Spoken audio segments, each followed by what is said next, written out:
Hey everybody, Sean Mayer from Expedition Extreme. Welcome back to Overland Q&A at our home here in SpeedX. Now, I've mentioned this so many times, I love the store to bits and I love bringing the show to you in the SpeedX store because I can answer your questions with visual aids off the rack. So the reason why we're so packed up is the first question today is regarding basic recovery gear, so safety recovery gear going off-roading. So 3 questions today. We've got a question regarding the recovery gear. We've got a question regarding what we look in a campsite, what we look for in a campsite. And another one regarding what are the most important things to remember when going camping, plus our SpeedX tip of the week. So stay tuned, we'll get into it right away. Right, so let's hit it. First question is from Ahmed. Ahmed, he's asking, what is the basic safety recovery gear that you need to take when going off-roading? Now, I've taken out a whole bunch of different gear over here. Again, we're not sponsored by any brand. You can choose whichever brand you like. This is purely giving you an idea of what the basic necessities are for you to go off-roading. More specifically, going off-roading here in the Middle East, in the UAE, where 80% of our off-roading is on sand. So let's get into it. So what is the most important gear you need to in your off-road truck when you're going off-roading? Number 1, a shovel. Shovel helps you out, and these are pretty awesome. These are they're not, oh they are nice and extendable, but a nice shovel to be able to get you out of any kind of situation.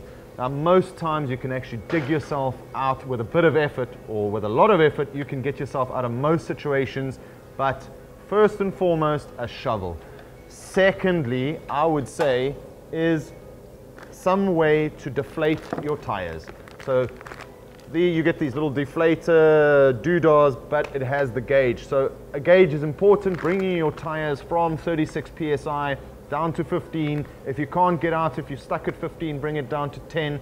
Try not to go below 10, depending on the vehicle, but you get all sorts of different tire deflators. But importantly, a gauge to be able to bring your tires down. So if you can't dig yourself out, deflate, and you should be able to get out there no problem.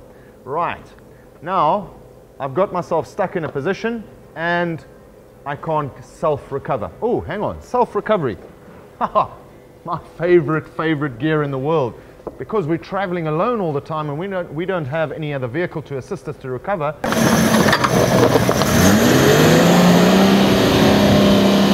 And 1, 2, 3, the sand rails get me out, so buy them.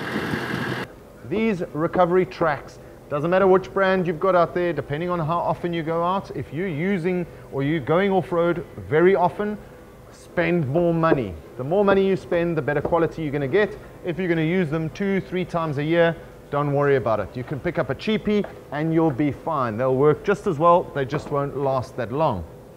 Right, so now we're in a situation where we can't self-recover. I'm going to now have to utilize another vehicle. We don't have any trees over here because most of the Aussies and the South Africans are going to say, why don't you use your winch? Well, we don't have many trees over here, so we're going to use another vehicle to get us out. So what do I need? I need some sort of strap to get me out. Importantly, the strap that you're using, make sure that it's a rated strap. Now, something like this is totally useless, right? It's 7,000 pounds. Now, most off-road vehicles, and the amount of pressure when it gets stuck, you can double the weight of that vehicle when you're recovering. So something like this does not work. I've seen so many times that guys are taking standard toe straps. Now these toe straps, you can pick it up very easily. It says so on the actual packaging, it's a toe strap. This is not a recovery strap. Now, exceptionally dangerous. Do not go ahead and purchase something like that. Chuck it in the bin. Have a look at a proper rated recovery strap. Now we'll do something about recovery straps so that you know what is what. You get kinetic and so on and so forth. I'm not going to go into that. But this is a 12-ton recovery strap. So this is the kind of thing that you need to have. It is slightly more expensive, but don't skimp when it gets to that, because 99% of the time you're going to be tying a shackle, a heavy shackle like this to the end.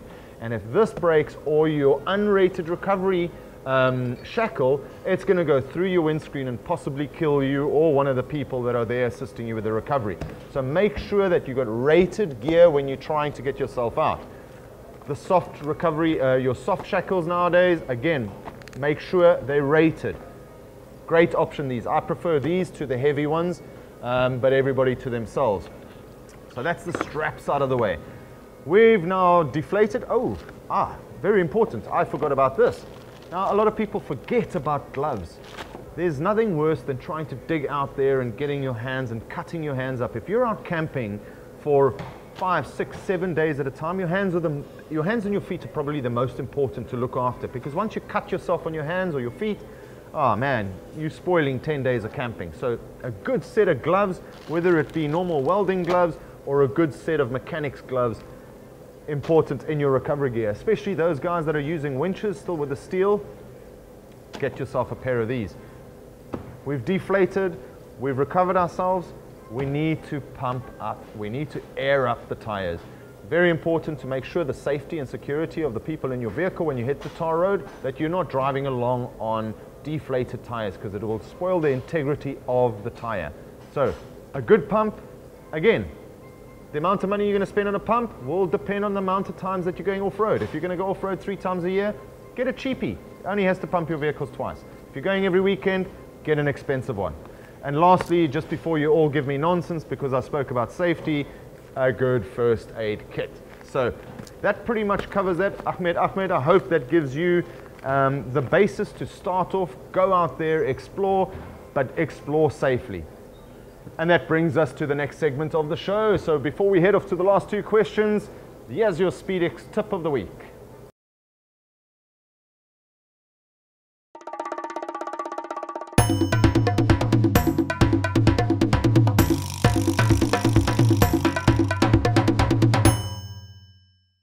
Hey everybody, it's that time of the week again, SpeedX tip of the week.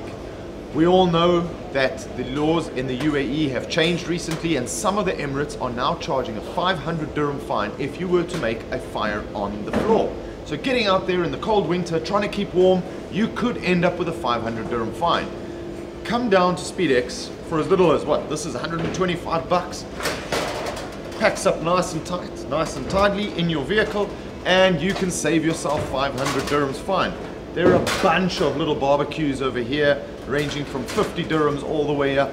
So get down here, save yourself the 500 dirham fine. Remember, when you come into SpeedX, mention Expedition Extreme and you can avail 15% discount on select items. Enjoy the rest of your week. See you next week.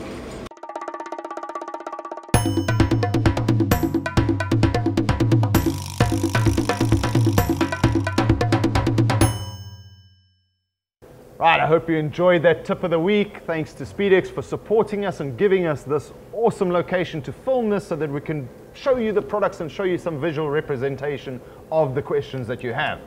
So, next question from Janine. Hey Janine, what do you look for in a campsite? Now, this is a broad question and I wish I had a panel of people over here, and maybe we'll do a panel discussion on this sometime.